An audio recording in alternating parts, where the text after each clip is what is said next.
Praise the lord, hallelujah. ಪ್ರೀತಿಯ ದೇವಚನರೇ, ನಿಮ್ಮೆಲ್ಲರೂ ಕರ್ತನಾದ ಯೇಸು ಕ್ರಿಸ್ತನ ಹೆಸರಲ್ಲಿ ಈ ಮುಂಚೆನೇ ವೆಳ್ಳಿ ವಂದನೆ ಸಲ್ಲಿಸ್ತೀನಿ.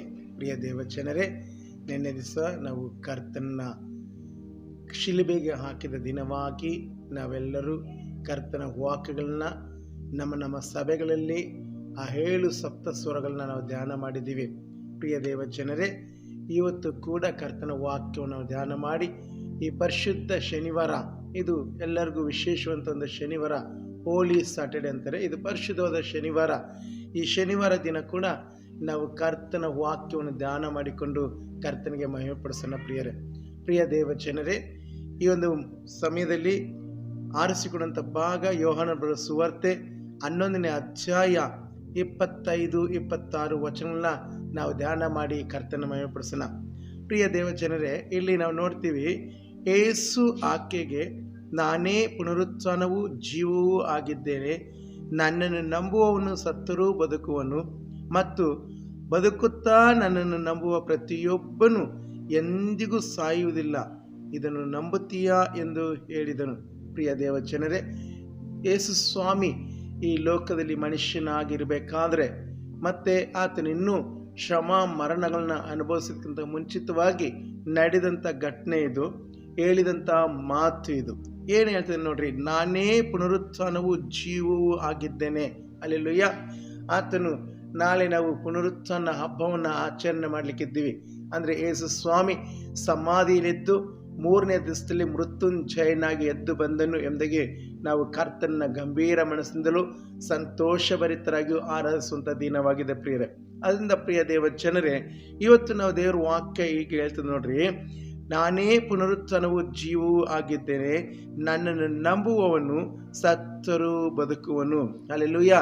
ದೇವರ ವಾಕ್ಯ ಹೇಳ್ತದೆ ಪ್ರಿಯರೇ, ಯಾರೆಲ್ಲ ಯೇಸು ಸ್ವಾಮಿನ ನಂಬುತ್ತಾರೋ ಅವರೆಲ್ಲರೂ ಸತ್ರು ಬದುಕ್ತಾರಂತೆ. ಅಂದರೆ ಈ ಮಾತಿನ ಅರ್ಥ ಏನೆಂದು ನೋಡಿದ್ರೆ, ನಾವು ಶರೀರಕ್ಕಾಗಿ ಸತ್ತು ಮತ್ತೆ ಶರೀರಕ್ಕಾಗಿ ಎದ್ದೇಳ್ತೀವಿ, ಬದುಕ್ತೀವಿ ಅನ್ನೋದಲ್ಲ. ಶರೀರಕ್ಕಾಗಿ ಈ ಲೋಕದಲ್ಲಿ ನಮಗೊಂದು ಅವಧಿ ಕೊಡಲ್ಪಟ್ಟಿದೆ. ಆ ಅವಧಿ ಮುಗಿಸಿದ ನಂತರ ಮತ್ತೆ ನಾವು ಮಹಿಮಾ ಸ್ವರೂಪವನ್ನು ಧರಿಸಿಕೊಂಡು ಎದ್ದೇಳ್ತೀವಿ, ಜೀವಿಸ್ತೀವಿ. ಯೇಸು ಕ್ರಿಸ್ತನೊಂದಿಗೆ ಅನೇಕ ಸಾವಿರಾರು ವರ್ಷಗಳು ನಾವು ಕರ್ತನೊಂದಿಗೆ ಜೀವಿಸ್ತೀವಿ ಪ್ರಿಯರೇ. ಅದರಿಂದಲೇ ಇಲ್ಲಿ ದೇವರು ವಾಕ್ಯ ಹೇಳ್ತದೆ, ನನ್ನನ್ನು ನಂಬುವವನು ಸತ್ತರೂ ಬದುಕುವನು. ಅಂದರೆ ಎಲ್ಲ ನೀಚತನದಿಂದಲೂ ಎಲ್ಲ ಕೆಟ್ಟತನದಿಂದಲೂ ವಿಶೇಷವಾಗಿ ನರಕದಿಂದ ತಪ್ಪಿಸಿ ಬದುಕುವನೆಂಬುದಾಗಿ ಈ ಮಾತಿನ ಅರ್ಥ ಆಗಿದೆ ಪ್ರಿಯರೇ. ಮತ್ತು ಬದುಕುತ್ತಾ ನನ್ನನ್ನು ನಂಬುವ ಪ್ರತಿಯೊಬ್ಬನು ಎಂದಿಗೂ ಸಾಯುವುದಿಲ್ಲ. ಇಲ್ಲಿ ದೇವರು ವಾಕ್ಯ ಹೇಳ್ತದೆ ಪ್ರಿಯರೇ, ಏನಂತೆ, ಬದುಕುತ್ತಾ ಈ ಲೋಕದಲ್ಲಿ ಬದುಕುತ್ತಾ ಯಾರೆಲ್ಲ ದೇವರನ್ನು ನಂಬಿರ್ತಾರೋ, ಪೂರ್ಣ ಹೃದಯದಿಂದ ನಂಬಿರ್ತಾರೋ, ಅವರು ಸತ್ತರೂ ಬದುಕ್ತಾರಂತೆ, ಸತ್ತರೂ ಬದುಕ್ತಾರಂತೆ. ಅವರೆಂದಿಗೂ ಸಾಯುವುದಿಲ್ಲ ಎಂದು ದೇವರು ವಾಕ್ಯ ಹೇಳ್ತದೆ. ಇದು ಹೇಗೆ? ಹಾಗಾದರೆ ಶರೀರದಲ್ಲೇ ನಾವು ಎಷ್ಟು ವರ್ಷಗಳಲ್ಲಿ ಇರ್ತೀವಿ? ಈ ಮಾತಿನ ಅರ್ಥ ಏನೆಂದು ನೋಡಿದರೆ, ಪ್ರಿಯ ದೇವಜನರೇ, ಶರೀರಕ್ಕಾಗಿ ಮನುಷ್ಯ ಹುಟ್ಟಿದ ಮೇಲೆ ಸಾಯಲೇಬೇಕು. ಆದರೆ ಆತ್ಮ ಅನ್ನೋದು ಇದಲ್ಲ, ಈ ಆತ್ಮಕ್ಕೆ ಸಾವಿಲ್ಲ ಪ್ರಿಯರೇ. ಈ ಆತ್ಮಕ್ಕೆ ಸಾವಿಲ್ಲ. ಈ ಸತ್ತ ಮೇಲೆ ಈ ಆತ್ಮಕ್ಕೆ 2 ಜಾಗ ಇದೆ. ಆ 2 ಜಾಗಕ್ಕೆ ನಾವು ಪುನರುತ್ಥಾನ ಹೊಂದಲೇಬೇಕು. ಪ್ರತಿಯೊಬ್ಬ ಮನುಷ್ಯ, ಅವನು ಕೆಟ್ಟವನಾಗಿರಲಿ ಒಳ್ಳೆಯವನಾಗಿರಲಿ, ಪರಿಶುದ್ಧನಾಗಿರಲಿ ಅಶುದ್ಧನಾಗಿರಲಿ, ಯಾರೇ ಆಗಿದ್ರು ನಾವು ಎದ್ದೇಳಬೇಕು ಪ್ರಿಯರೇ. ಪ್ರತಿಯೊಬ್ಬರು ಎದ್ದೇಳ್ತೀವಿ. ಎದ್ದು ನಾವು ಎಲ್ಲಿ ಹೋಗ್ತೀವಿ ಅನ್ನೋದು ಬಹಳ ಪ್ರಾಮುಖ್ಯ. ಅದರಿಂದ ನಾವು ಎಲ್ಲಿ ಹೋಗ್ತೀವೋ ಅದನ್ನು ಈ ಶರೀರದಲ್ಲಿರುವಾಗಲೇ ನಾವು ಆರಿಸಿಕೊಳ್ಬೇಕು. ಅದಕ್ಕೆ ದೇವರು ವಾಕ್ಯ ಹೇಳ್ತದೆ, ನನ್ನನ್ನು ನಂಬುವ ಪ್ರತಿಯೊಬ್ಬನು ಎಂದಿಗೂ ಸಾಯುವುದಿಲ್ಲ, ಎಂದಿಗೂ ಸಾಯುವುದಿಲ್ಲ. ಈ ಮಾತಿನ ಅರ್ಥ, ಆತನ ನಂಬೋದಾದರೆ ನಾನು ಆಗಲೇ ಹೇಳಿದೆ, ಸಾವಿರಾರು ವರ್ಷಗಳು ಆತನೊಂದಿಗೆ ನಾವು ಜೀವಿಸ್ತೀವಿ ಎಂಬುದಾಗಿ. ನಿಜ ಪ್ರಿಯರೇ, ಸಾವಿರಾರು ವರ್ಷಗಳು.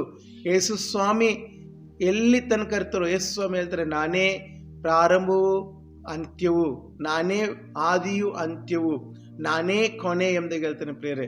ಆತನು ಎಲ್ಲಿ ತನಕ ಇರ್ತಾನೋ ಅಲ್ಲಿ ತನಕ ನಾವು ಕೂಡ ಇರ್ತೀವಿ ಪ್ರಿಯರೇ. ಅದರಿಂದ ಪ್ರಿಯ ದೇವಚನರೇ, ಪುನರುತ್ಥಾನ ಹಬ್ಬವನ್ನು ನಾವು ಆಚರಣೆ ಮಾಡಲಿಕ್ಕಿದ್ದೀವಿ. ನಮಗೂ ಕೂಡ ಪುನರುತ್ಥಾನ ಆಗ್ತದೆ, ನಮಗೂ ಕೂಡ ಜೀವ ಕೊಡಲ್ಪಡ್ತದೆ. ಆ ಜೀವನ ಹೊಂದಿಕೊಂಡು ಎಲ್ಲಿಗೆ ಹೋಗ್ತೀವಿ ಅದು ಬಹಳ ಪ್ರಾಮುಖ್ಯ. ಪರಲೋಕ ರಾಜ್ಯನ ಅಥವಾ ನಿತ್ಯ ನರಕನ. ಆ ನರಕಕ್ಕೆ ಹೋಗೋದಾದರೆ ಈ ಲೋಕಲ್ಲಿ ಇನ್ನಿನ್ನು ಏನಾದರೂ ಮಾಡು, ಕೇಳೋರು ಯಾರಿಲ್ಲ. ಆದರೆ ಪರಲೋಕಕ್ಕೆ ಹೋಗ್ಬೇಕಾದ್ರೆ ದೇವರನ್ನ ನಂಬಬೇಕು, ಯೇಸು ಕ್ರಿಸ್ತನನ್ನು ನಂಬಬೇಕು. ಯೇಸು ಕ್ರಿಸ್ತನ ಜೀವಿತವನ್ನು ನಿನ್ನ ಜೀವಿತದಲ್ಲಿ ಅಳವಡಿಸಿಕೊಳ್ಳಬೇಕು. ಯೇಸು ಕ್ರಿಸ್ತನು ಹಾದು ಹೋದ ದಾರಿಯಲ್ಲಿ ನಾನು ನೀವು ನಡೆದು ಈ ಯಾತ್ರೆಯನ್ನು ಮುಗಿಸ್ಬೇಕಾಗಿದೆ ಪ್ರಿಯರೇ. ಅದರಿಂದ ಪ್ರಿಯ ದೇವಚನರೇ, ಪುನರುತ್ಥಾನದಂಥ ಯೇಸು ಕ್ರಿಸ್ತನ ಇನ್ನು ಬಲವಾಗಿ ಆತುಕೊಳ್ಳೋಣ, ಇನ್ನು ಬಲವಾಗಿ ಆತನ ಹಿಂಬಾಲಿಸಿ ಆತನ ಸನ್ನಿಧಿ ಸೇರಿ ಆತನ ಜೊತೆಲಿ ಯುಗಾಂತರಗಳಿಗೂ ಜೀವಿಸೋಣ. ಪ್ರಾರ್ಥನೆ ಮಾಡಿಕೊಳ್ಳೋಣ. ಪರಿಶುದ್ಧನು ಪರಮ ಪವಿತ್ರನಂತೆ ಸ್ವಾಮಿ, ಈ ಒಂದು ಸಮಯಕ್ಕಾಗಿ ನಿಮ್ಮ ಸ್ತೋತ್ರಿಸ್ತೀವಿ, ನಿಮ್ಮನ್ನು ಕೊಂಡಾಡ್ತೀವಿ ರಾಜ. ಕರ್ತನೆ, ಈ ಒಂದು ಸಮಯದಲ್ಲಿ ವಿಶೇಷವಾಗಿ ಸ್ವಾಮಿ, ನಾನೇ ಜೀವವು, ನಾನೇ ಪುನರುತ್ಥಾನವು, ನಾನೇ ಸತ್ಯವು, ನಾನೇ ಮಾರ್ಗವು ಎಂದು ಹೇಳಿದ ದೇವರೇ ನಿಮ್ಮ ಸ್ತೋತ್ರ. ಕರ್ತನೆ, ವಿಶೇಷವಾಗಿ ಸ್ವಾಮಿ, ಈ ಒಂದು ಸಮಯದಲ್ಲಿ ಕರ್ತನೆ ನಮಗಾಗಿ ನೀವು ಜೀವಂತವಾಗಿ ಎದ್ದಿದ್ದಕ್ಕಾಗಿ ನಿಮ್ಮ ಸ್ತೋತ್ರಿಸ್ತೀವಿ ರಾಜ. ಕರ್ತನೆ, ವಿಶೇಷವಾಗಿ ಸ್ವಾಮಿ, ಈ ವಾಕ್ಯವನ್ನು ಕೊಟ್ಟಿದ್ದಕ್ಕಾಗಿ ನಿಮ್ಮ ಸ್ತೋತ್ರ.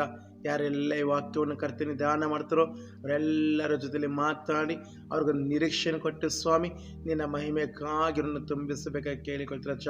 ಆಶೀರ್ವಾದ ಮಾಡಿ ಮಹಿಮೆ ಒಂದರಿಂದ ಯೇಸುವಿನ ನಾಮದಲ್ಲಿ ಕೇಳಿಕೊಳ್ತೇನೆ, ಜೀವವುಳ್ಳ ತಂದೆ. Amen, amen. Praise the lord. ಪ್ರೀತಿಯ ದೇವಜನರೇ, ಈ ವಾಕ್ಯನ ಚೆನ್ನಾಗಿ ಧ್ಯಾನ ಮಾಡಿರಿ, ಓದ್ರಿ, ಖಂಡಿತಲು ಪ್ರಾರ್ಥನೆ ಮಾಡಿರಿ. ಖಂಡಿತಲು ದೇವರು ಇನ್ನೂ ಅನೇಕ ವಿಧದಲ್ಲಿ ನಿಮ್ಮನ್ನು ಆಶೀರ್ವಾದ ಮಾಡ್ತಾನೆ.